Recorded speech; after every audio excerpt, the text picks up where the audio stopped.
Hi, I am Shella Alayu Rosales, and I am an associate professor at the University of North Texas, and I am delighted to be here today to interview Dr. Barbara Etzel, who was my advisor and mentor and one of the biggest influences on my career. And we're very pleased that she is going to be speaking for our History of Behavior Analysis series. We have a series of questions that we'll ask you, but feel free to elaborate on any point that you feel is important for people to understand. I will start out with asking you how you became involved in behavior analysis. Well, I'd have to go back a little bit. I was teaching at Florida State University, and that was back in the middle 50s. And the chair of the Department of Psychology had a rather unusual notion of how to give out salary increases. Mm-hmm. And in that day, I suppose the university didn't have a specific method, but this particular gentleman gave out salary increases according to if you were married, you got a little more. If you had kids, you got a little bit more. And if you were single, you were at the bottom of the pot. Oh my. This is before, what is it, equal opportunity? Well, after a couple of years, I didn't think that was fair, so I contacted my advisor, Boyd McCandless, who is well known in the cognitive field. And he suggested that I answer a job that was at the University of Washington in Seattle. And then he mentioned that a friend of his, Dr. Sidney Bijou, who he worked with during the war, was at the university, and I should look him up, which I did. The opening was in the Department of Psychiatry at the medical school. So when I got fed up with the Freudians, then I would go over and see Sid, particularly on Fridays, when he had his research group, and sit in and listen to what they had to say. And at that time, Sid was just beginning to formulate behavior analysis, particularly with the preschool that he ran. Florence Harris was the head of the preschool, and he and Florence worked together with the graduate students that Sid had, working with children that had unusual behaviors. And so I got intrigued with the procedures they were using, and especially how they analyzed, which was far from a cognitive method. And the more I saw that they made progress, I kept comparing that with the Freudians, and I thought, well, this has merit, and I'm not sure the other did. So I left the University of Washington and went on up to the Northern Washington University in Bellingham. But there I began using Sid's book that he was working with, and taught courses. Was that the child development book? Yeah. Okay. His first book. Okay. Yeah. Okay. And it was really not published at that time. It was just his mimeographed copy. But I found that the students were very receptive to the point of view that I was beginning to use. So that's how I got pulled in on it, and, actually sort of rejecting cognitive psychology and anything that the Freudians had to say about behavior. You talked about the progress that the kids make. Were there other features of that were really salient or important to you? Had they gotten to the point of direct observations and experimental analysis then, or? It did, and in fact, Mont Wolf was one of the people. He was a graduate assistant, and he worked very hard in developing methods of observation and trained observers. And Sid worked along with Mont and Don. Don Baer was there at that time, in terms of having the teachers put the procedures into effect. Okay. The next question's a two-parter. First of all, what was it like to be a behavior analyst during those early years of the field where there weren't very many behavior analysts? And also, if you could talk a little bit about what it was like to be a woman in the field of behavior analysis. Well, there weren't too many women. And the University of Washington Psychology Department really was one of the first departments that had an ongoing behavior analysis track.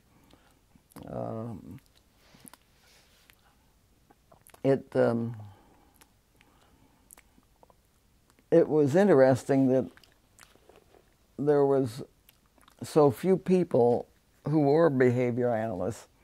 In fact, I remember going back to, I think it was in Washington, D.C., a conference, an SRCD conference, which most people are cognitive in orientation. And I saw Boyd McCandless, and I was amazed at how different he spoke and I was speaking, that I had changed so much that we really didn't communicate. I mean, he would use terms like memory, and that's one of those made-up terms that the cognitivists love to use, but we would be more inclined to say that a child has consistently responded X, Y, Z, and not have to use such terms as memory or what have you. So did he see or comment on the difference in how he may be addressing constructs and you were trying to move towards more observable events, or? I don't know that he ever made a comment, but our interaction was short. So at that time, did you find colleagues in SRCD, or was that a No. point where things were branching off into? I never went back. Oh, you didn't? No. Had ABA started at that point? Was there an association that you felt an affiliation to at that point? Well, there was the Midwestern ABBA at that time, and it had not gone national. Okay. And it was small. And there were some people that we would see every year that I could relate to. Okay. And what about the research that you were conducting, outlets for your research to disseminate that? Where? Well, when I finally left Bellingham, the University of Northern Washington, Don Baer was asked to come to Kansas to start up a research program in place of home economics. Home economics went to Kansas State, and Fran Horowitz convinced the dean and a few other people that there could be a child research unit, and that it would be different from the psychology department. And they bought it, and Don then brought several people with him, Jim Sherman and Mount Wolf and Todd Risley and myself.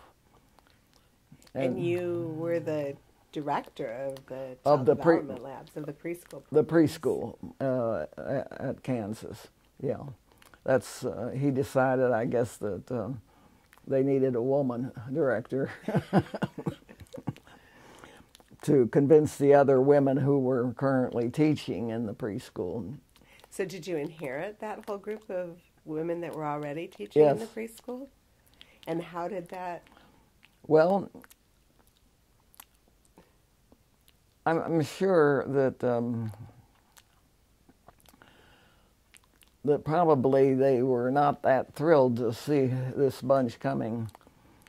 But on the other hand, behavior analysis does not attack good preschool teaching. That's true. That's true.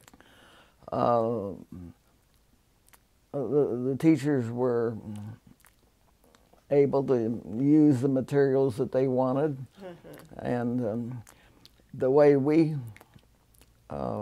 made an inroad was to ask the teachers if there were any students that were giving them trouble. And they would always come up with some children that had difficulties one way or the other.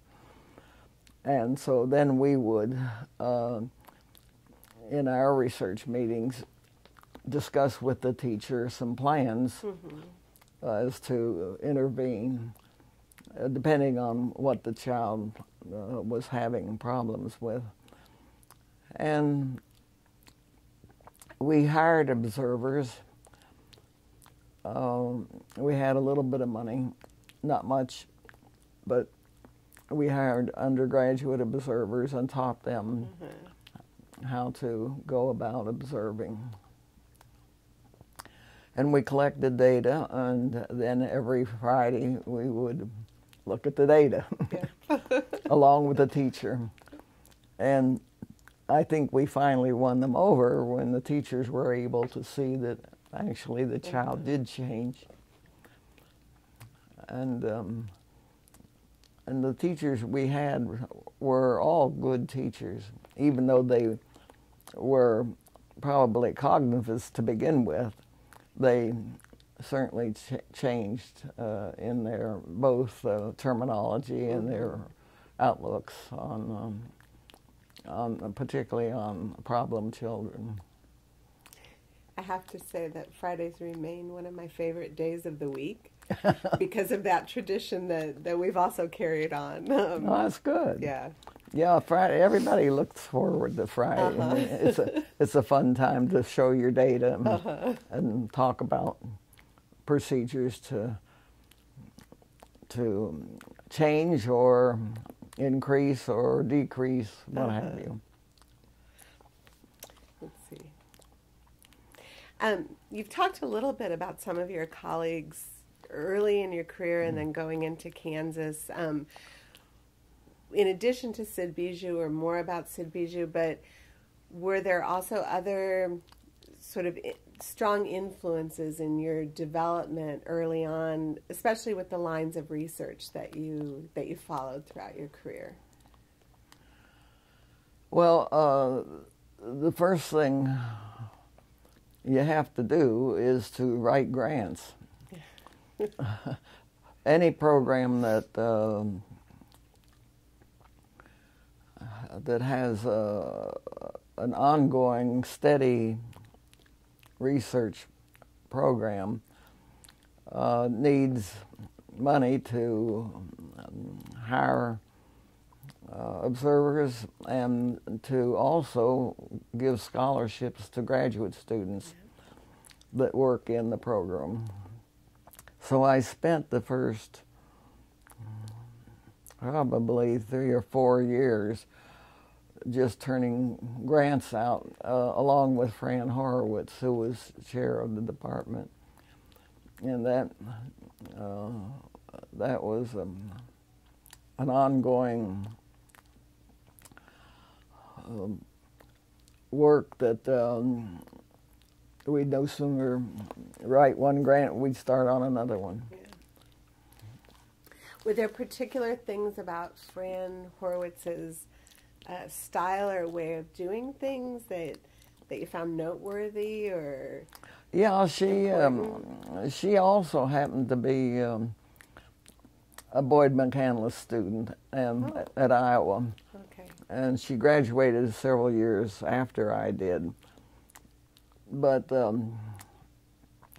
although I don't think I would ever call her a behavior analyst, she certainly was a behaviorist in her own way with regard to her infant research. Okay. And she was always supportive for working on grants and getting the research going. She was a very good chairperson. Good. And fair in terms of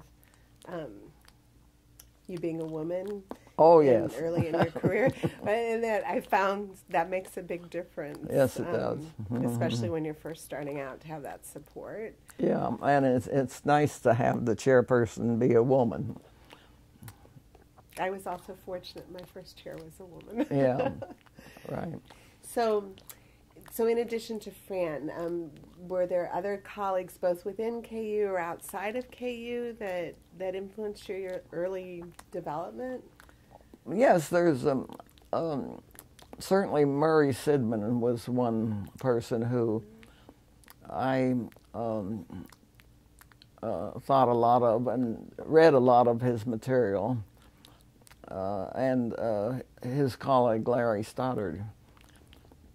And they were very productive, and I saw them at the meetings. And of course, there were people from Western Michigan who were always receptive of the Kansas group.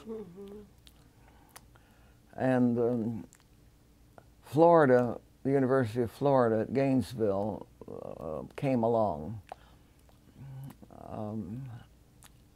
a little bit later, and slowly some departments of psychology would hire a behavior analyst, and so our students were able to get jobs slowly, but it was a sort of a tough race for a while because many departments were actually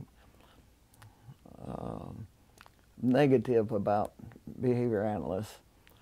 And we found that some of the national granting agencies were exceedingly negative.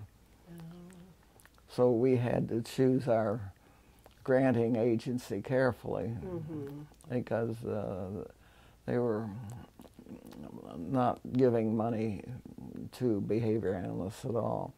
All of that has changed. And the other thing I found recently, because I've been talking to a clinical psychologist in the department in Kansas, and I'm amazed at how much they've incorporated of behavioral analysis. Yeah. And So, do you think that's one of the main ways things have changed over the years? Yes. Is our movement into sort of more mainstream? Right. What else do you think has changed over time in terms of the evolution of behavior analysis? And Well, certainly more and more institutions for the retarded and or autistic children, those have changed dramatically. In fact, the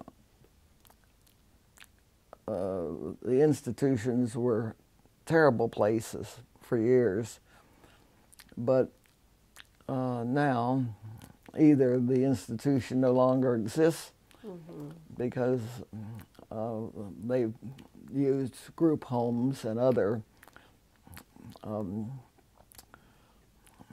features that just stop the terrible institutional mess. But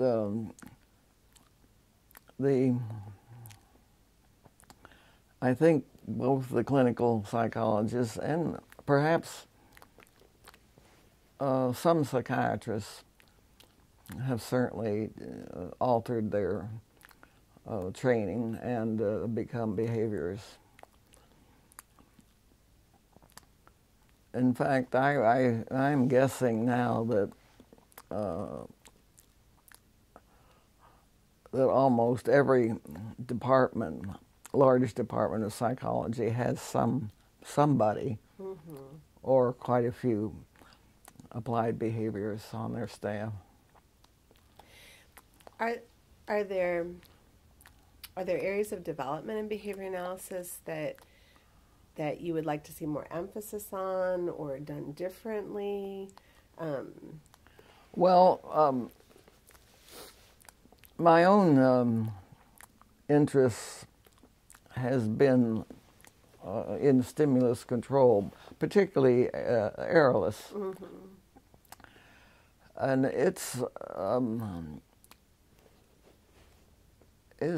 not been very broadly researched compared to reinforcement theory. But I hope that that there will be more interest in the area of how to present material, particularly academic material, to children who have either mental retardation or autism or some aspect of a disability, because traditional teaching just doesn't work. Right. And there are not very many people who are really developing errorless programs. Historically,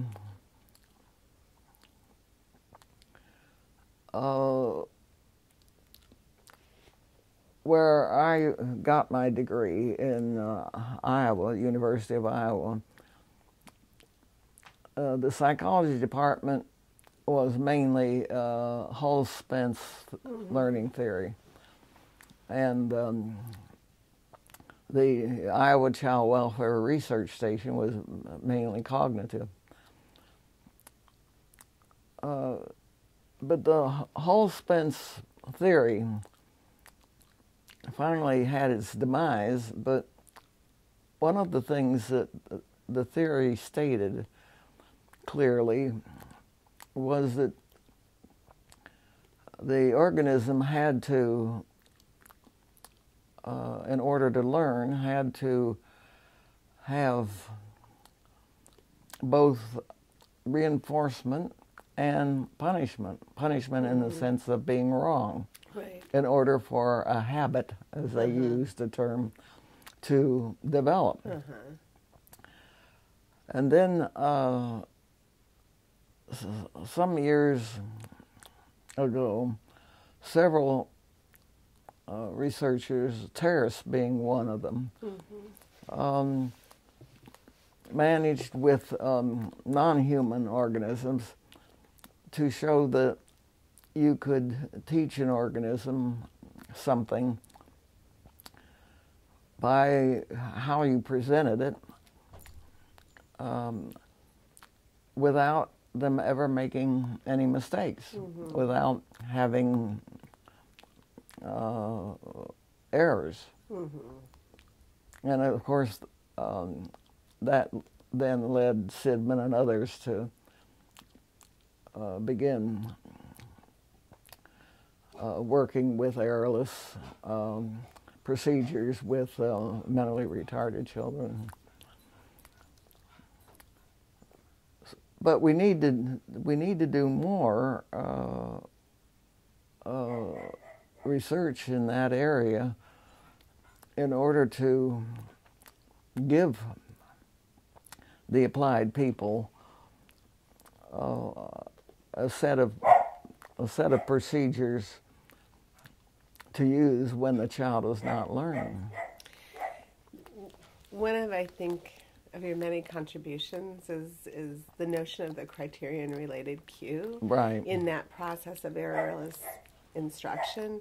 Could you talk just a little bit about that, and why it's so important? The term criterion-related cue was developed by Sid Bijou after he read some research I was doing.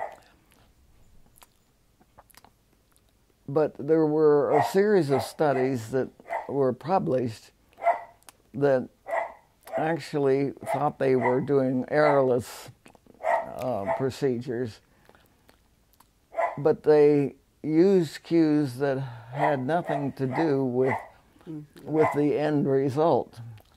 And of course, all of those studies ended up saying this errorless thing doesn't work. Right. And so when I kept trying to analyze what happened in those studies, it always became apparent that the stimuli that they were using to cue the organism during the learning process vanished at the point where the criterion stimuli came in. And so quite a few of the studies, I simply took the same stimuli but used stimuli that were present at the time of learning, the actual end of learning, and the errorless procedure worked. Unless you use criterion-related cues, you won't get the final response. In addition to that, because right now the term errorless learning is used in a lot of different ways, are there other things that maybe it would be helpful to have on the record about errorless instruction or errorless learning that are important?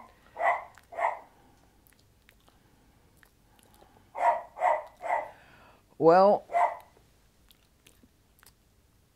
it's interesting that one errorless procedure for a child may not work with another one. And the person that is doing the programming has to, I think, know an awful lot about the stimuli they're working with and the procedures that you use in terms of fading and superimposition and many other procedures to be able to, if one child isn't learning and another one does, to quickly change the program and not keep pushing. To be responsive to the child's responding. Pardon? That the programmer or the person designing the program should adjust based on how the child responds. Oh, yeah. Yeah. But the same program may not work for all children. And so you have to have the programmer be knowledgeable and know how to change it. And unless they do a lot of reading and work in the area, errorless programming isn't going to work. Right.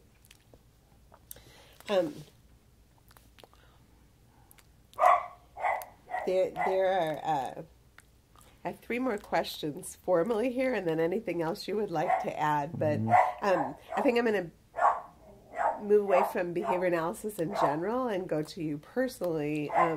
If there are things that you would do differently in your career, were there paths you took that you would have liked to take another path, or? Well, I just wish I had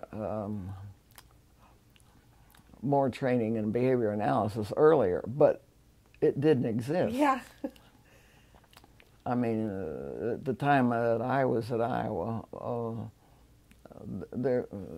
Skinner was not known. He existed, but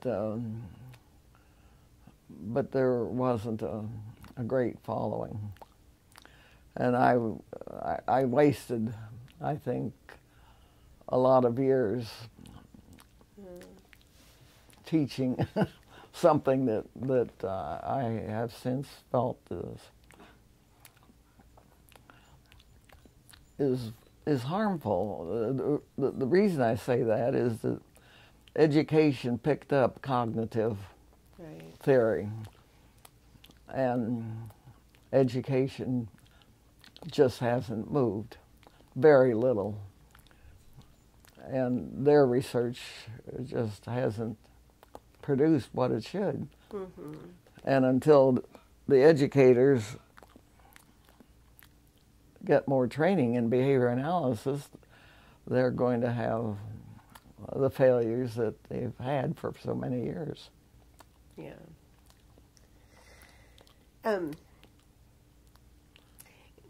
In terms of the future, in terms of like advice you would have for students as behavior analysts working in the fields, what do you recommend to future students?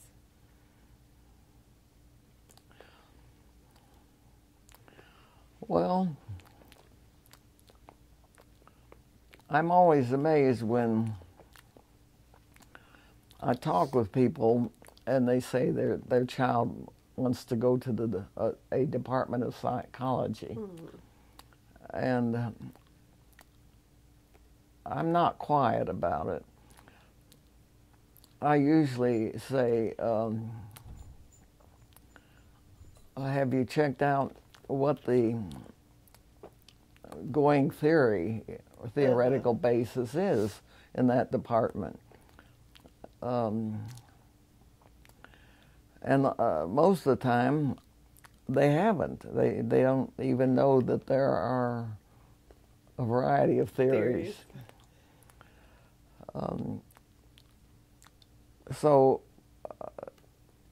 And I would think that's true of other disciplines. Law school is one. that if I were a parent, I would certainly check out different orientations in law. And business schools is another. So I'm usually just somewhat outspoken about the fact that if that student hasn't really analyzed what theories are available and just wants psychology, that that they ought to think twice. To look at what the orientation is. Yeah. Yeah.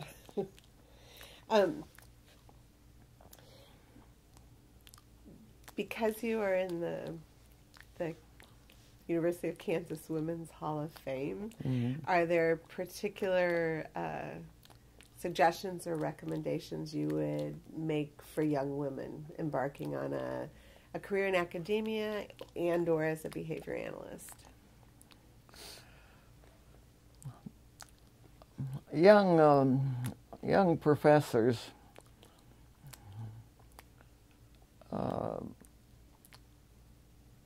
must, the minute they begin, have a fairly well thought out line of research that they need to do. And if they don't, they had better form one rather rapidly, because universities are getting more and more specific about the fact that research is a very important part of the professor's life. And the Women's Hall of Fame usually recognizes women who have done a great deal of research and been successful. And if they, in fact, I had a conversation this weekend with a gentleman that was on the board of a university in Florida, and the gentleman said that the president had resigned and a businessman had taken over, and that everybody liked the businessman, but he didn't have a PhD. And he wondered why or he wondered if that was necessary. Well, first of all, it was supposedly a university, although I have doubts that it should have been. And secondly, I tried to explain to him that if they did hire a PhD, they probably would want the university to be much more research-oriented. And he wasn't buying that.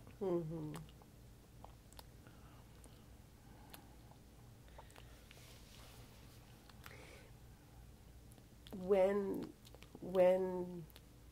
you were developing your research line and your research, were there some guidelines or things that you think led you to choose particular research questions or areas of? Well, to some extent, although you're always working with somebody else, a student. Right. And the student has some ideas too.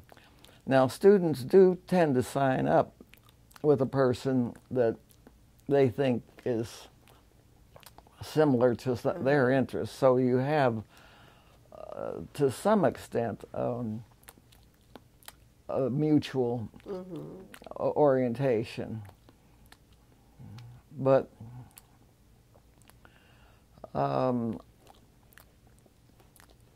the one thing that research does is it suggests another research. And although you may not have seen that when you were first doing it, it becomes apparent rather rapidly.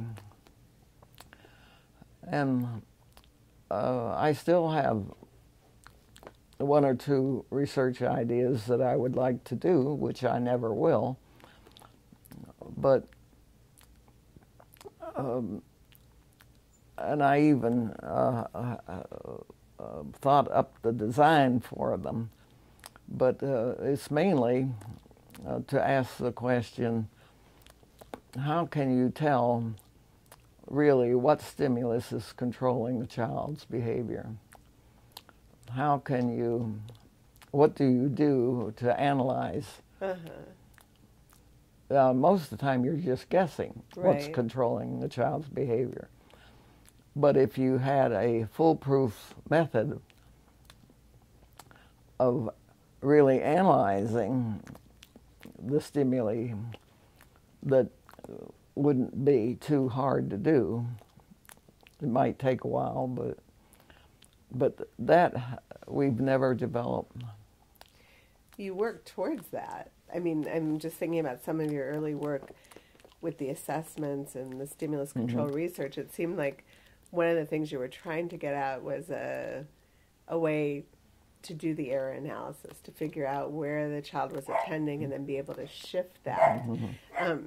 Do you think there are things we could do in the field that would, or methods that would help us understand that better? Yeah, I think there are methods that we can develop to where we can really test it. That's the one thing I would like to do, but but I'm not going to be able to do it. Well, either now or later we should talk more about that. I think there's at least a small group of people that would be interested in continuing that. It's especially with those children that are very hard That's right. to teach. You know, a lot of times it seems like it's a matter of figuring that out, and we would be able to shift the course of their progress.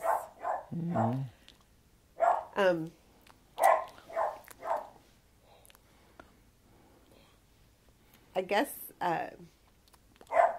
well, before I do a wrap-up question, there's one other thing I'd like to ask about, because you talked about how your research questions were also influenced by the students that you worked with, and I think I, for one, know as one of your students that you gave us a lot of control and autonomy and choice about things, and I think that was part of a model that you developed at Kansas, the junior-senior colleague model. Can you talk just a little bit about that and why you all veered towards that particular model?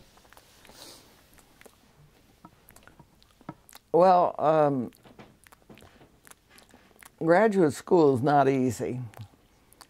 It's very expensive in many ways, not only money-wise, but time-wise. And all of us older people went through graduate school and probably did not enjoy it very much. Really? Really. Well, it was not an easy road. And so when the department was formed, we decided that there were a lot of things that we could change to make the program much more accepting. For one thing, most psychology departments have comprehensive tests that they give toward the end of the student's program. And the student hasn't the foggiest notion what they're going to be asked. And they may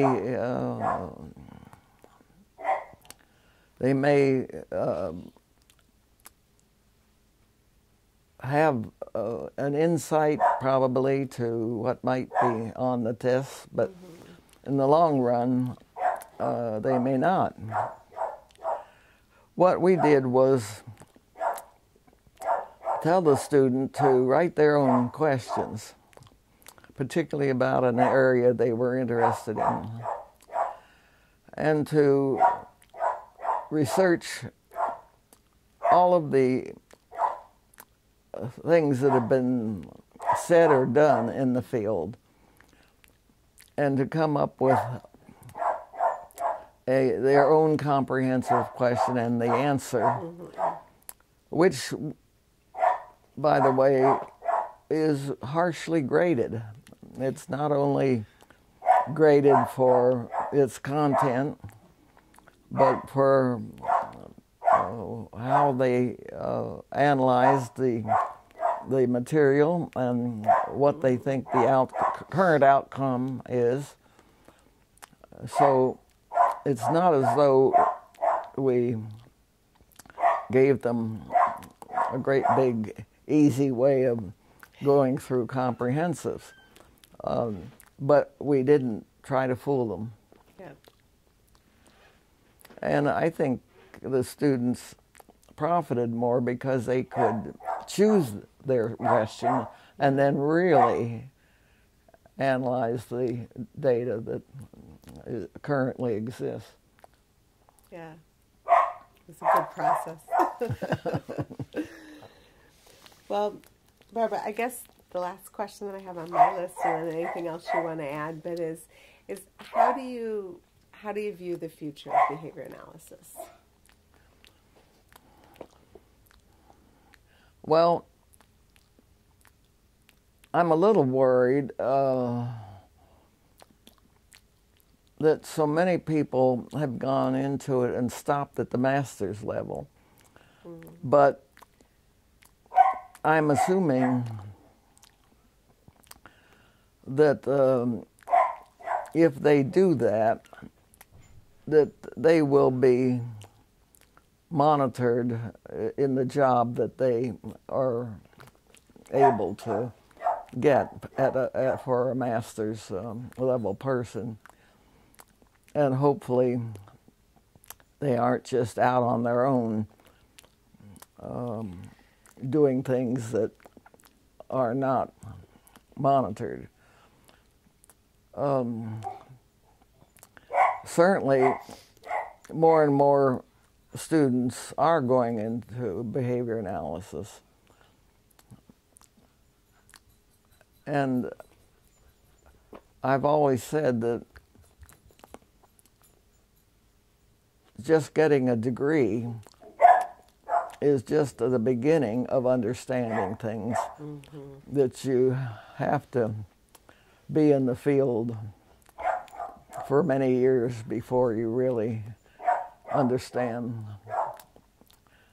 what behavior analysis can do for a person. So I don't know. I haven't kept up with the various universities and how many people they're turning out just at the master's level, but I hope that they are really encouraging the PhD.